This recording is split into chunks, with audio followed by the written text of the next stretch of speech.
നമ്മുടെ പ്രമുഖ മാധ്യമങ്ങളിൽ വരും ദിവസങ്ങളിൽ വരാനിടയുള്ള രാഷ്ട്രീയ വാർത്തകൾ എന്തൊക്കെയായിരിക്കും പ്രതിപക്ഷത്തിന്റെ തന്ത്രങ്ങൾ? 2026 നിയമസഭാ തെരഞ്ഞെടുപ്പിൽ എങ്ങനെയായിരിക്കും UDF പ്രവർത്തിക്കുക? ആ പ്രവർത്തനം എപ്പോൾ ആരംഭിക്കും? തദ്ദേശ സ്വയംഭരണ സ്ഥാപനങ്ങളിലേക്ക് നടക്കുന്ന തെരഞ്ഞെടുപ്പ്, അതിൽ എന്തായിരിക്കും കോൺഗ്രസിന്റെ തന്ത്രം? ഇത് സംബന്ധിച്ച് ചില നീക്കങ്ങൾ കോൺഗ്രസിനകത്ത് നടക്കുന്നുണ്ട്. അത് വിളിച്ചു പറഞ്ഞത് മറ്റാരുമല്ല, മലയാള മനോരമ തന്നെയാണ്. മലയാള മനോരമ പറഞ്ഞത് കോൺഗ്രസിനെ കുറിച്ചാണെങ്കിൽ തിരുത്തിരിക്കേണ്ട കാര്യമില്ല, അത് ശരിയായിരിക്കും. അതൊരു തെറ്റായ വാർത്തയാകാൻ സാധ്യത വളരെ കുറവാണ്. കോൺഗ്രസിന്റെ സാധ്യത എത്രത്തോളം? സർവേ സംഘങ്ങൾ സജീവം. ഇതാണ് വാർത്തയുടെ തലക്കെട്ട്. തെരഞ്ഞെടുപ്പിന് ഒരുങ്ങി പാർട്ടി എന്നുകൂടി തലക്കെട്ടിൽ പറയുന്നുണ്ട്. ഇപ്പോൾ തന്നെ തുടങ്ങിയിട്ടുണ്ട്. കോൺഗ്രസ് ഇത്ര വോട്ടിന് ജയിക്കും, കോൺഗ്രസിന് ഇത്ര സീറ്റ് കൂടുതൽ ലഭിക്കും, കോൺഗ്രസ് ഏറ്റവും കൂടുതൽ മുന്നേറ്റം ഉണ്ടാക്കാൻ പോകുന്ന ജില്ല ഏതാണ് തുടങ്ങിയ വാർത്തകൾ ഓൺലൈൻ മാധ്യമങ്ങളിൽ വന്നു തുടങ്ങിയിട്ടുണ്ട്. അതിന്റെ ഭാഗമായിട്ടാണ് ആരാണ് മുഖ്യമന്ത്രി എന്ന ചോദ്യം ചോദിച്ചുകൊണ്ടുള്ള ചർച്ചകൾ ആരംഭിച്ചത്. കാരണം ജയിച്ചതിന് ശേഷമാണല്ലോ മുഖ്യമന്ത്രി ആരാണ് എന്ന് ചർച്ച ചെയ്യേണ്ടത്. ജയിക്കുന്നതിന് മുമ്പ് തന്നെ മുഖ്യമന്ത്രി ആരാണ് എന്ന് ചർച്ച ചെയ്യുന്നതിൽ എന്താണ് പ്രസക്തി? ആരാണ് UDFന്റെ മുഖ്യമന്ത്രി സ്ഥാനാർത്ഥി എന്ന ചോദ്യം ഉയർത്തിയാൽ അത് പ്രസക്തമാണ്. മാധ്യമങ്ങൾ ചെയ്യേണ്ടതും അതാണ്. ആരാണ് കോൺഗ്രസിന്റെ മുഖ്യമന്ത്രി സ്ഥാനാർത്ഥി എന്ന ചർച്ച നടത്താം, അത് നല്ല രീതിയാണ്, അങ്ങനെയാണ് വേണ്ടതും. പക്ഷെ ആരാണ് കോൺഗ്രസിന്റെ മുഖ്യമന്ത്രി എന്ന ചർച്ച എങ്ങനെയാണ് വരുന്നത്? അതിന് പിറകിലെ കളി എന്താണ്? ആ കളി എന്താണ് എന്നാണ് മലയാള മനോരമ പറയുന്നത്. കോൺഗ്രസിന്റെ സാധ്യത എത്രത്തോളം? സർവേ സംഘങ്ങൾ സജീവം, തെരഞ്ഞെടുപ്പിനൊരുങ്ങി പാർട്ടി എന്ന് പറഞ്ഞുകൊണ്ട് മലയാള മനോരമ തന്നെ അത് വെളിച്ചത്ത് കൊണ്ടുവരുന്നുണ്ട്. രാജീവ് നായർ എന്ന റിപ്പോർട്ടർ എഴുതിയ വാർത്തയാണ്. ആ വാർത്ത പറയുന്നത് ഇങ്ങനെയാണ്: വരുന്ന തെരഞ്ഞെടുപ്പുകളിലെ അജണ്ടകൾ ഉറപ്പിക്കുന്നതിന്റെ ഭാഗമായി സംസ്ഥാന വ്യാപകമായി അഭിപ്രായ സമാഹരണം നടത്തി കോൺഗ്രസ്. സാധാരണക്കാരായ വോട്ടർമാരെയും മറ്റു പാർട്ടികളുടെ പ്രാദേശിക നേതാക്കളെയും സമീപിച്ച് സൂക്ഷ്മതലത്തിൽ നിലനിൽക്കുന്ന രാഷ്ട്രീയ ചലനങ്ങൾ ഉൾക്കൊള്ളുകയാണ് ലക്ഷ്യമിടുന്നത്. ഹൈക്കമാൻഡ് നിർദ്ദേശപ്രകാരം വിവിധ ഏജൻസികളാണ് സർവേക്കായി രംഗത്തുള്ളത്. ഇന്ന ഏജൻസിയുടെ കണ്ടെത്തൽ ഇങ്ങനെ, ഇന്ന ഏജൻസിയുടെ കണ്ടെത്തൽ ഇതാ ഇങ്ങനെ എന്ന് പറഞ്ഞുകൊണ്ടുള്ള വാർത്തകൾ കൊണ്ട് നമ്മുടെ മാധ്യമങ്ങൾ നിറയും. ഇപ്പോൾ തന്നെ തുടങ്ങിയിട്ടുണ്ട്. അത് എന്തൊക്കെയാണ് എന്ന് ഈ വാർത്ത വായിച്ചതിന് ശേഷം പറയാം. അടുത്ത പാരഗ്രാഫ് ഇങ്ങനെയാണ്: കോട്ടയത്ത് കേരള കോൺഗ്രസ്, CPM, BJP പ്രാദേശിക നേതാക്കളുമായി സർവേ സംഘം കൂടിക്കാഴ്ച നടത്തി വിവരങ്ങൾ ശേഖരിച്ചു. കേരള കോൺഗ്രസുകൾ വിഘടിച്ചു നിൽക്കുന്ന പ്രദേശങ്ങളിൽ കോൺഗ്രസിന്റെ സാധ്യത എത്രത്തോളം ഉണ്ടെന്നുള്ളതിനെ കുറിച്ചുള്ള ചോദ്യങ്ങളാണ് പ്രധാനമായും ഉന്നയിച്ചത്. വിവിധ മേഖലകളിലെ ജാതി മത സമവാക്യങ്ങൾ തെരഞ്ഞെടുപ്പിൽ അനുകൂലമായി ഏതു തരത്തിൽ ഫലപ്രദമായി ഉൾപ്പെടുത്താൻ കഴിയും എന്നതും വിശദമായി പരിശോധിക്കുന്നുണ്ട്. വിവിധ ജില്ലകളിൽ ഏറ്റവും താഴെത്തട്ടിൽ സംഘടന നേരിടുന്ന പ്രശ്നങ്ങളെക്കുറിച്ച് നിഷ്പക്ഷപാതികളായ വോട്ടർമാരുടെ അഭിപ്രായ രൂപീകരണം നടത്തുക വഴി സംഘടനാ പ്രവർത്തനം രൂപാന്തരപ്പെടുത്തുകയും തദ്ദേശ തെരഞ്ഞെടുപ്പിൽ മികച്ച വിജയം നേടുകയുമാണ് പാർട്ടി ലക്ഷ്യമിടുന്നത് എന്ന് പറയുന്നു രണ്ടാമത്തെ പാരഗ്രാഫ്. ഇനിയുള്ള പാരഗ്രാഫാണ് ഏറ്റവും പ്രധാനം. രണ്ടാം പിണറായി സർക്കാരിന്റെ പ്രവർത്തനങ്ങളിൽ വോട്ടർമാർക്കിടയിലുള്ള അതൃപ്തി തിരിച്ചറിഞ്ഞ് ഓരോ പ്രദേശത്തും കൃത്യമായ പ്രചാരണ വിഷയങ്ങളിൽ തെരഞ്ഞെടുത്ത് മുന്നോട്ട് പോകാനാണ് പാർട്ടിയുടെ തീരുമാനം. ഓരോ പ്രദേശത്തും കൃത്യമായ പ്രചാരണ വിഷയങ്ങൾ തെരഞ്ഞെടുത്ത് മുന്നോട്ട് പോകാനാണ് പാർട്ടിയുടെ തീരുമാനം. സംസ്ഥാന സർക്കാരിനെതിരെ അതൃപ്തിയുണ്ട് എന്ന് വരുത്തുക, അങ്ങനെ ഒരു പൊതുബോധം സൃഷ്ടിക്കുക, അതാണ് പ്രധാനപ്പെട്ട ഒരു ലക്ഷ്യം. അത് വരും എന്ന് കൃത്യമായും പറഞ്ഞു വെക്കുന്നു മലയാള മനോരമ. അതിനുശേഷം പറയുകയാണ്: നിയമസഭാ തെരഞ്ഞെടുപ്പിൽ സ്വീകരിക്കേണ്ട തന്ത്രങ്ങൾ സംബന്ധിച്ച് സർവേ നടത്തുന്നത് തെരഞ്ഞെടുപ്പ് തന്ത്രജ്ഞൻ സുനിൽ കനോഗുലുവിന്റെ ടീമാണ്. സുനിൽ കനോഗുലുവിന്റെ ഇടപെടൽ നേരത്തെ തന്നെ കേരള രാഷ്ട്രീയത്തിൽ വലിയ ചർച്ചയായതാണ്. കോൺഗ്രസിന് വേണ്ടി സുനിൽ കനോഗുലു കോൺഗ്രസ് നേതാക്കൾക്ക് ക്ലാസ് എടുത്ത കഥയൊക്കെ പുറത്തു വന്നതാണ്. എന്താണ് കേരളത്തിൽ ചെയ്യേണ്ടത്, എങ്ങനെയാണ് കേരളത്തിൽ പ്രവർത്തിക്കേണ്ടത്, കോൺഗ്രസ് പ്രവർത്തനം എങ്ങനെയായിരിക്കണം എന്നൊക്കെ വിശദീകരിച്ചുകൊണ്ടാണ് സുനിൽ കനോഗുലു KPCC യോഗത്തിൽ ഒരു ക്ലാസ് എടുത്തത്.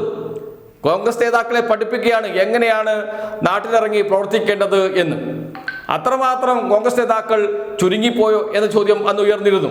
അന്ന് KPCC പ്രസിഡന്റും പ്രതിപക്ഷ നേതാവ് VD സതീശനും പറഞ്ഞത് സുനിൽ കനോഗുലു ഞങ്ങളുടെ ഭാഗമാണ്, കോൺഗ്രസിന്റെ നേതാവാണ്, കോൺഗ്രസിന്റെ പ്രവർത്തകനാണ്, അതുകൊണ്ട് ഞങ്ങളുടെ നേതാവായ ഒരാൾ ഞങ്ങളോട് വന്ന് ചില കാര്യങ്ങൾ പറയുന്നതിൽ നിങ്ങൾക്ക് എന്താണ് പ്രശ്നം എന്ന ചോദ്യം നേരത്തെ മാധ്യമപ്രവർത്തകരോട് ചോദിച്ചിരുന്നു VD സതീശൻ. അതിന്റെ ഉത്തരമാണ് ഇപ്പോൾ വന്നിരിക്കുന്നത്. തെരഞ്ഞെടുപ്പിന് മുമ്പുള്ള ഏതാനും മാസങ്ങളിൽ ഭരണകക്ഷിക്കെതിരായ അഴിമതി ആക്ഷേപങ്ങൾ പരമാവധി പ്രചരിപ്പിക്കുക, ഇതാണ് മറ്റൊരു പ്രധാനപ്പെട്ട അജണ്ട. അഴിമതി ആരോപണങ്ങൾ പരമാവധി പ്രചരിപ്പിക്കുക. മുഖ്യമന്ത്രിക്കും മുഖ്യമന്ത്രിയുടെ കുടുംബത്തിനുമെതിരെ ആരോപണം ഉന്നയിച്ചത് നമ്മുടെ മുന്നിലുണ്ട്. എവിടെ എത്തി ഇപ്പോൾ? സ്വർണ്ണക്കള്ളക്കടത്ത് കേസ് ആരോപണം വന്നു, എവിടെ എത്തി ഇപ്പോൾ എന്ന് ചോദ്യം വരുന്നുണ്ടല്ലോ. അങ്ങനെ ആരോപണം ഉന്നയിക്കുക, ആ ആരോപണത്തെക്കുറിച്ച് ചർച്ച നടത്തുക. അങ്ങനെ ആരോപണം ഉന്നയിച്ചത് ആരോപണം ശരിയാണ് എന്ന് വരുത്തി തീർക്കുക. കോടതിയുടെ മുന്നിൽ പോകുമ്പോൾ ഒന്നുമല്ലാതാകുക. ഇതാണ് ഇപ്പോഴത്തെ സ്ഥിതി. എന്നാൽ അത്തരം സ്ഥിതികൾ ഇനിയും തുടരണം. ആരോപണങ്ങൾ ഇങ്ങനെ ഉന്നയിച്ചുകൊണ്ടേയിരിക്കണം. അങ്ങനെ ആരോപണങ്ങൾ ഉന്നയിച്ചുകൊണ്ടേയിരിക്കുമ്പോൾ മാധ്യമങ്ങൾ അത് ഏറ്റെടുത്ത് വലിയ വാർത്തയാക്കി അതിനെക്കുറിച്ച് അന്തിച്ചർച്ച നടത്തി ആ രൂപത്തിൽ ഒരു പൊതുബോധം സൃഷ്ടിക്കപ്പെടും. എന്ന് വെച്ചാൽ അഴിമതിയിൽ നിറഞ്ഞു നിൽക്കുകയാണ് എന്ന്. എന്നാൽ ഏതെങ്കിലും ഒരു ഏജൻസി, കേന്ദ്ര ഏജൻസി തന്നെ അന്വേഷണം നടത്തിയാൽ ഒന്നും കണ്ടെത്താൻ കഴിയാതിരിക്കുകയും ചെയ്യുക. അങ്ങനെ കണ്ടെത്താൻ കഴിയാതിരിക്കുമ്പോൾ എന്താണ്? BJPയും CPM-ഉം തമ്മിലുള്ള ധാരണയാണ്. അതുകൊണ്ടാണ് കേന്ദ്ര ഏജൻസികൾ കൃത്യമായി അന്വേഷണം നടത്താത്തത് എന്ന് പ്രചരിപ്പിക്കുക. ഇതാണ് തന്ത്രം എന്ന് പറയുന്നത് മറ്റാരുമല്ല, മലയാള മനോരമയാണ്. അതിനുശേഷം മലയാള മനോരമ പറയുന്നു, ഈ രീതി എല്ലായിടത്തും ഫലപ്രദമായില്ല എന്നുകൂടി പറയുന്നുണ്ട് മലയാള മനോരമ വാർത്തയുടെ അവസാന ഭാഗത്ത്. തെരഞ്ഞെടുപ്പിന് മുൻപുള്ള ഏതാനും മാസങ്ങളിൽ ഭരണകക്ഷിക്കെതിരായ അഴിമതി ആക്ഷേപങ്ങൾ പരമാവധി പ്രചരിപ്പിച്ചു വോട്ടർമാർക്കിടയിൽ അവ ചർച്ചയാക്കുന്നതാണ് കനോഗുലുവിന്റെ രീതി.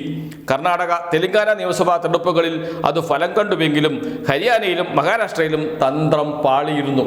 കർണാടകയിലും തെലങ്കാനയിലും ഈ തന്ത്രം വിജയിച്ചിരുന്നു. അതേ തന്ത്രം തന്നെയാണ് ഇവിടെയും പയറ്റാൻ പോകുന്നത്. അത് വിജയിക്കുമോ എന്നറിയില്ല, ഒന്ന് പയറ്റി നോക്കാം എന്നാണ് പറയുന്നത് സുനിൽ കനോഗുലു ടീം കോൺഗ്രസിനോട്. അതാണ് കോൺഗ്രസ് നടപ്പാക്കാൻ പോകുന്നത്. നടപ്പാക്കാൻ പോകുന്നതല്ല, കോൺഗ്രസ് അത് നേരത്തെ തന്നെ ചെയ്തു തുടങ്ങിയിരുന്നു. അതിനുവേണ്ടി മാധ്യമങ്ങൾ രാപ്പകലില്ലാതെ അധ്വാനിക്കുന്നുണ്ട്. നമുക്കറിയാം, 2 മരണങ്ങൾ നടന്നു, 2 ആത്മഹത്യകൾ. അതുമാത്രം ഒന്ന് താരതമ്യം ചെയ്ത് നോക്കിയാൽ മതി. ഒന്ന് ADM നവീൻ ബാബുവിൻ്റെ മരണമാണ്. ആത്മഹത്യയാണ്, കൊലപാതകമാണ് എന്ന് സംശയമുണ്ട് കുടുംബാംഗങ്ങൾക്ക്. ആത്മഹത്യയിലേക്ക് നയിച്ചത് CPIM-ന്റെ ജില്ലാ പഞ്ചായത്ത് പ്രസിഡന്റിന്റെ ഒരു പ്രസ്താവനയാണ്. യാത്രയപ്പ് നൽകിയ ഒരു പ്രസംഗമാണ്, PP ദിവ്യയുടെ പ്രസംഗമാണ് എന്നാണ് ആരോപണം. വലിയ ചർച്ചയാക്കി മാറ്റുന്നു. ദിവസങ്ങളോളം അന്തിച്ചർച്ച നടക്കുന്നു. പത്രമാധ്യമങ്ങളുടെ, മുഖ്യപത്രങ്ങളുടെ 1-ാം പേജിൽ അത് വാർത്ത നിറയുന്നു. അതിനുവേണ്ടി കോളങ്ങൾ മാറ്റിവെക്കുന്നു. ഒരു ദിവസത്തെ ആകെയുള്ള എയർ ടൈമിൽ പകുതിയിലധികം സമയം ഈ വാർത്തയ്ക്ക് വേണ്ടി നീക്കിവെക്കുന്നു ദൃശ്യമാധ്യമങ്ങൾ. അങ്ങനെ വലിയ ചർച്ചയാക്കി മാറ്റി ജില്ലാ പഞ്ചായത്ത് പ്രസിഡന്റ് രാജിവെപ്പിക്കുന്നു. അവരെ അറസ്റ്റ് ചെയ്യിപ്പിക്കുന്നു. അവർ ജയിലിൽ കൊണ്ടുപോകുന്നു. ജാമ്യം കിട്ടി പുറത്തു പോകുന്നു. ഇപ്പോൾ CBI അന്വേഷണം വേണം, വേണ്ട എന്ന് പറഞ്ഞുകൊണ്ടുള്ള ചർച്ചകൾ നടന്നുകൊണ്ടിരിക്കുന്നു. CBI അന്വേഷണം വേണമെന്ന ആവശ്യം ഹൈക്കോടതി തള്ളിയിരിക്കുന്നു.